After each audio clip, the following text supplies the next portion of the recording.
বাংলাদেশ বিমান বাহিনীর Democratic Republic কঙ্গোতে জাতিসংঘ শান্তিরক্ষা মিশনে নিয়োজিত ইউটিলিটি এভিয়েশন ইউনিট কন্টিনজেন্টের মোট ১৯০ জন শান্তিরক্ষী প্রতিস্থাপন করেছে। আইএসপিআর জানায় এ উপলক্ষে গত ২৪ সেপ্টেম্বর বিমান বাহিনী প্রধান air chief marshal Hasan Mahmud Khan কঙ্গোগামী বিমান বাহিনীর কন্টিনজেন্ট সদস্যদের উদ্দেশ্যে বিমান বাহিনীর সদর দপ্তরে ব্রিফিং করেন। এক্সট্রিম মশার কয়েল প্ল্যান্ট ফাইবার দিয়ে তৈরি, তাই সহজে ভাঙে না, সুগন্ধিযুক্ত ও নিরবিচ্ছিন্নভাবে চলে। ডেঙ্গু, চিকুনগুনিয়া বাহি সহ যে কোনো মশার বিরুদ্ধে দেয় এক্সট্রিম সুরক্ষা।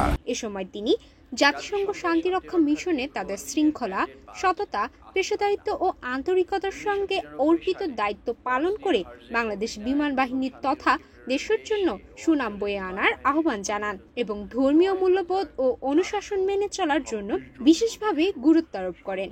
বাংলার আকাশ রাখিব মুক্ত, এই মূল মন্ত্রে দীক্ষিত বিমান বাহিনীর সদস্যগণ শুধু আকাশ প্রতিরক্ষা নয়, মানবতার সেবায় ও দেশ সীমা ছাড়িয়ে বিশ্বের সংঘাতময় অঞ্চলে ছুটে গিয়েছে শান্তির বার্তা নিয়ে।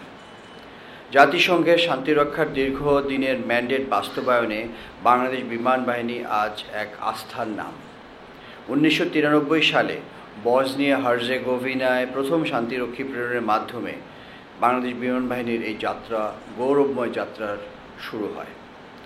সেই থেকে বিশ্বের বিভিন্ন দেশে ও অঞ্চলে বিমান বাহিনীর এখন পর্যন্ত ৯,৪২৬ জন সদস্য শান্তি প্রতিষ্ঠার এই মহৎ কার্যক্রমে সফলভাবে অংশগ্রহণ করেছেন।